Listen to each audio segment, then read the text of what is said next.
The Scarlet Letter. 21. The New England Holiday. Betimes in the morning of the day on which the new governor was to receive his office at the hands of the people, Hester Prynne and little Pearl came into the marketplace. It was already thronged with the craftsmen and other plebeian inhabitants of the town, in considerable numbers, among whom likewise were many rough figures, whose attire of deerskins marked them as belonging to some of the forest settlements which surrounded the little metropolis of the colony. On this public holiday, as on all other occasions for 7 years past, Hester was clad in a garment of coarse grey cloth. Not more by its hue than by some indescribable peculiarity in its fashion, it had the effect of making her fade personally out of sight and outline, while again the Scarlet Letter brought her back from this twilight indistinctness, and revealed her under the moral aspect of its own illumination. Her face, so long familiar to the townspeople, showed the marble quietude which they were accustomed to behold there. It was like a mask, or rather like the frozen calmness of a dead woman's features, owing this dreary resemblance to the fact that Hester was actually dead, in respect to any claim of sympathy, and had departed out of the world with which she still seemed to mingle. It might be, on this one day, that there was an expression unseen before, nor indeed vivid enough to be detected now, unless some preternaturally gifted observer should have first read the heart, and have afterwards sought a corresponding development in the countenance and mien. Such a spiritual seer might have conceived that, after sustaining the gaze of the multitude through several miserable years as a necessity, a penance, and something which it was a stern religion to endure, she now, for one last time more, encountered it freely and voluntarily, in order to convert what had so long been agony into a kind of triumph. "Look your last on the Scarlet Letter and its wearer," the people's victim and lifelong bond-slave, as they fancied her, might say to them. "Yet a little while, and she will be beyond your reach. A few hours longer, and the deep, mysterious ocean will quench and hide forever the symbol which ye have caused to burn on her bosom." Nor were it an inconsistency too improbable to be assigned to human nature, should we suppose a feeling of regret in Hester's mind at the moment when she was about to win her freedom from the pain which had been thus deeply incorporated with her being. Might there not be an irresistible desire to quaff a last, long, breathless draught of the cup of wormwood and aloes with which nearly all her years of womanhood had been perpetually flavored? The wine of life, henceforth to be presented to her lips, must be indeed rich, delicious, and exhilarating in its chaste and golden beaker, or else leave an inevitable and weary languor, after the lees of bitterness wherewith she had been drugged, as with a cordial of intensest potency. Pearl was decked out with airy gaiety. It would have been impossible to guess that this bright and sunny apparition owed its existence to the shape of gloomy grey, or that a fancy, at once so gorgeous and so delicate as must have been requisite to contrive the child's apparel, was the same that had achieved a task perhaps more difficult in imparting so distinct a peculiarity to Hester's simple robe. The dress, so proper was it to little Pearl, seemed an effluence, or inevitable development and outward manifestation of her character, no more to be separated from her than the many-hued brilliancy from a butterfly's wing, or the painted glory from the leaf of a bright flower. As with these, so with the child. Her garb was all of one idea with her nature. On this eventful day, moreover, there was a certain singular inquietude and excitement in her mood, resembling nothing so much as the shimmer of a diamond, that sparkles and flashes with the varied throbbings of the breast on which it is displayed. Children have always a sympathy in the agitations of those connected with them, always especially a sense of any trouble or impending revolution, of whatever kind, in domestic circumstances, and therefore Pearl, who was the gem on her mother's unquiet bosom, betrayed, by the very dance of her spirits, the emotions which none could detect in the marble passiveness of Hester's brow. This effervescence made her flit with a bird-like movement, rather than walk by her mother's side. She broke continually into shouts of a wild, inarticulate, and sometimes piercing music.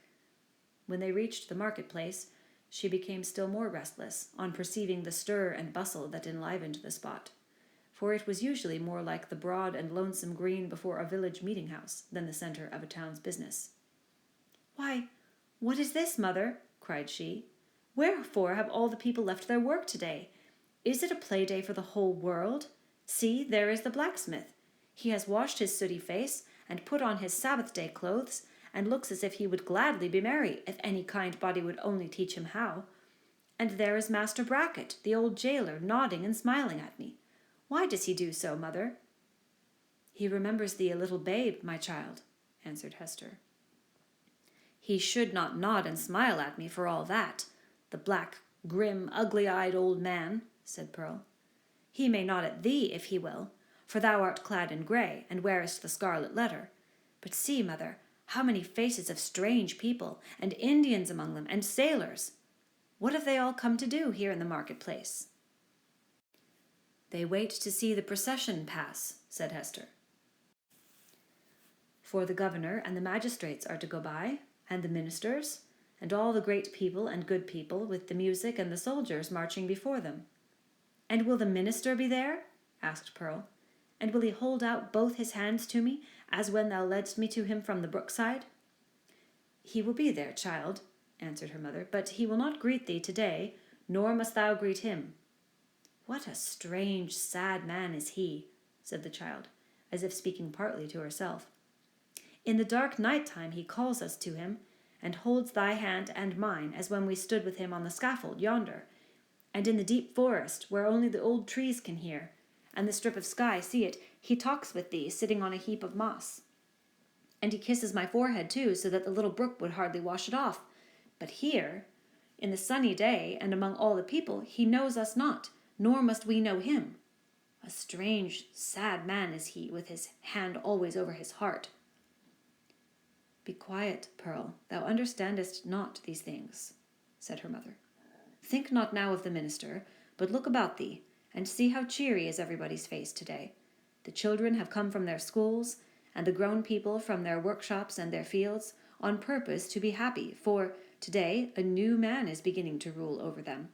And so, as has been the custom of mankind ever since a nation was first gathered, they make merry and rejoice, as if a good and golden year were at length to pass over the poor old world." It was as Hester said, in regard to the unwonted jollity that brightened the faces of the people. Into this festal season of the year, as it already was and continued to be during the greater part of 2 centuries, the Puritans compressed whatever mirth and public joy they deemed allowable to human infirmity, thereby so far dispelling the customary cloud that, for the space of a single holiday, they appeared scarcely more grave than most other communities at a period of general affliction. But we perhaps exaggerate the grey or sable tinge which undoubtedly characterized the mood and manners of the age. The persons now in the marketplace of Boston had not been born to an inheritance of puritanic gloom. They were native Englishmen, whose fathers had lived in the sunny richness of the Elizabethan epoch, a time when the life of England, viewed as one great mass, would appear to have been as stately, magnificent, and joyous as the world has ever witnessed. Had they followed their hereditary taste, the New England settlers would have illustrated all events of public importance by bonfires, banquets, pageantries, and processions. Nor would it have been impracticable, in the observance of majestic ceremonies, to combine mirthful recreation with solemnity, and give, as it were, a grotesque and brilliant embroidery to the great robe of state, which a nation at such festivals puts on. There was some shadow of an attempt of this kind in the mode of celebrating the day on which the political year of the colony commenced.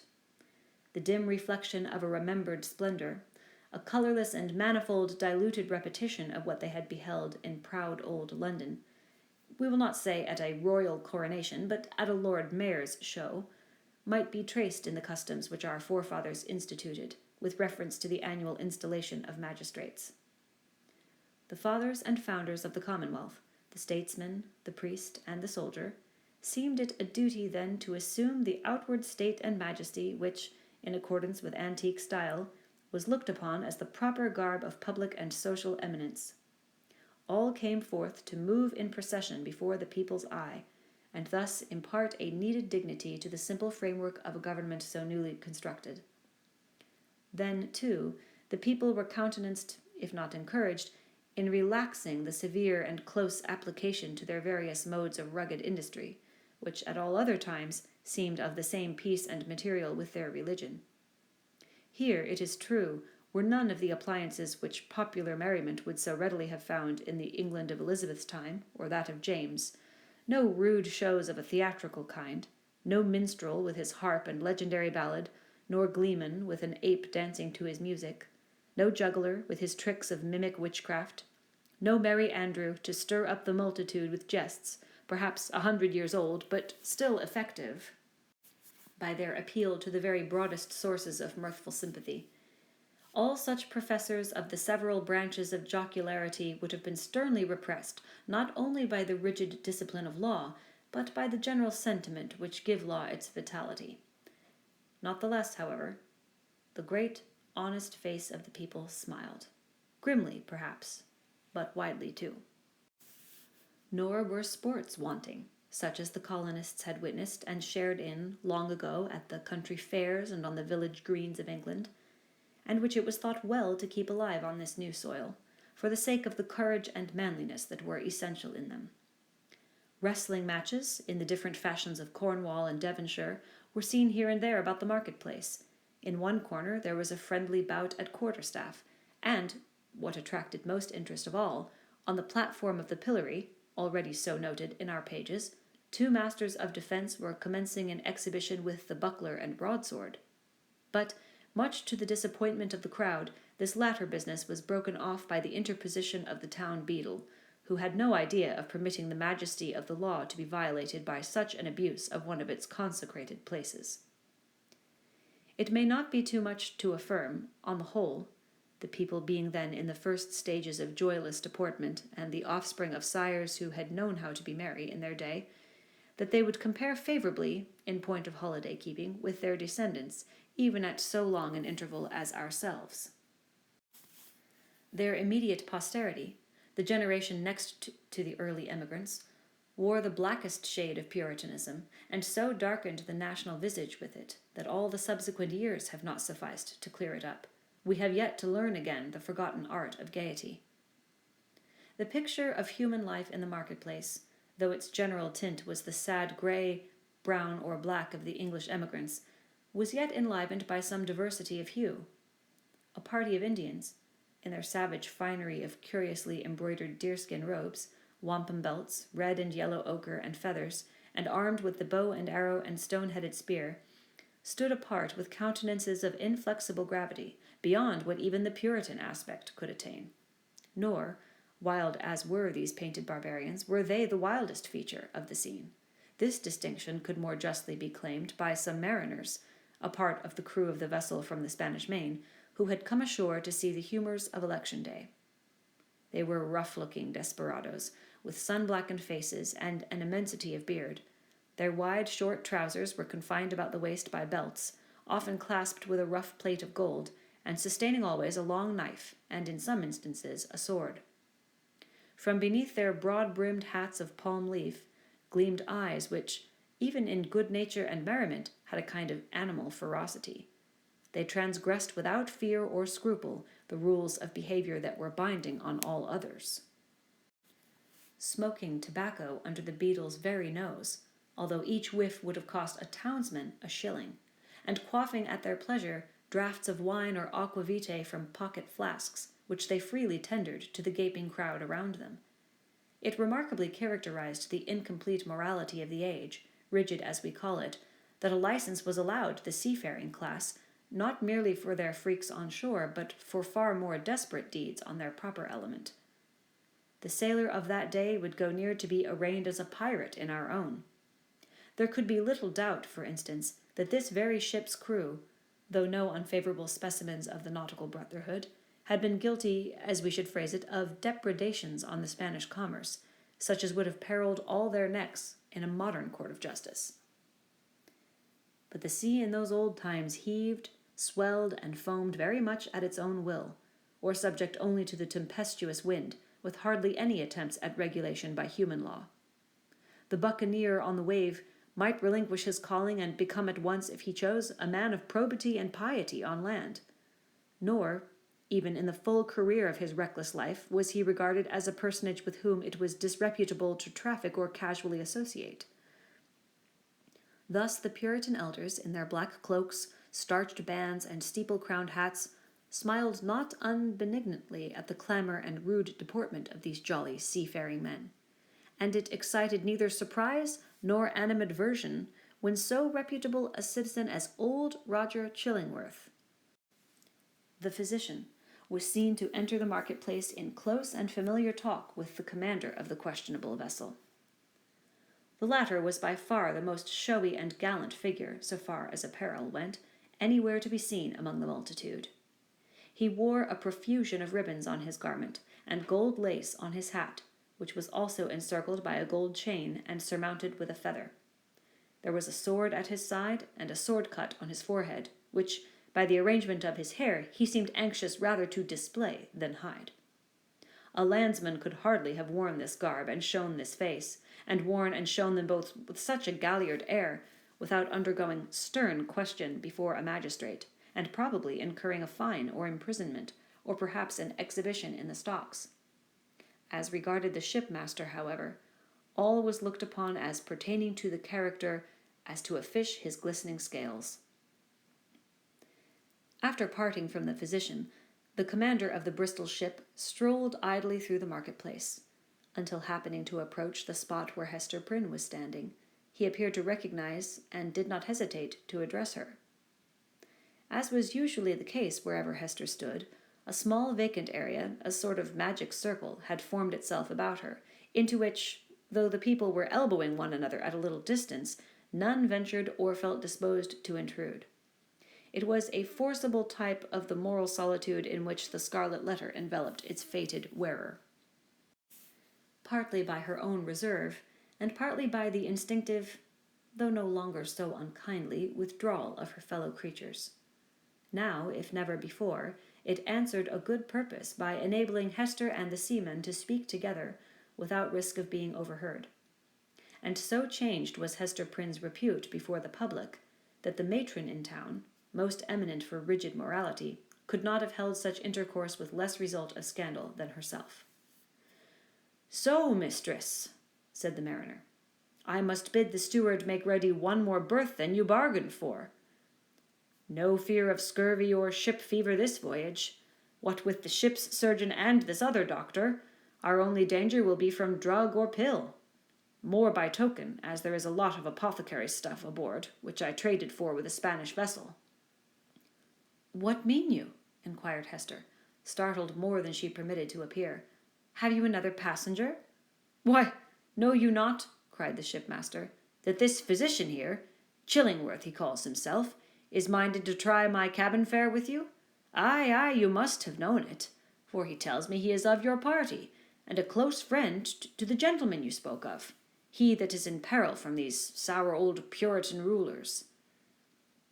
"They know each other well indeed," replied Hester, with a mien of calmness, though in the utmost consternation. "They have long dwelt together." Nothing further passed between the mariner and Hester Prynne. But at that instant she beheld old Roger Chillingworth himself, standing in the remotest corner of the marketplace and smiling on her, a smile which, across the wide and bustling square and through all the talk and laughter and various thoughts, moods, and interests of the crowd, conveyed secret and fearful meaning.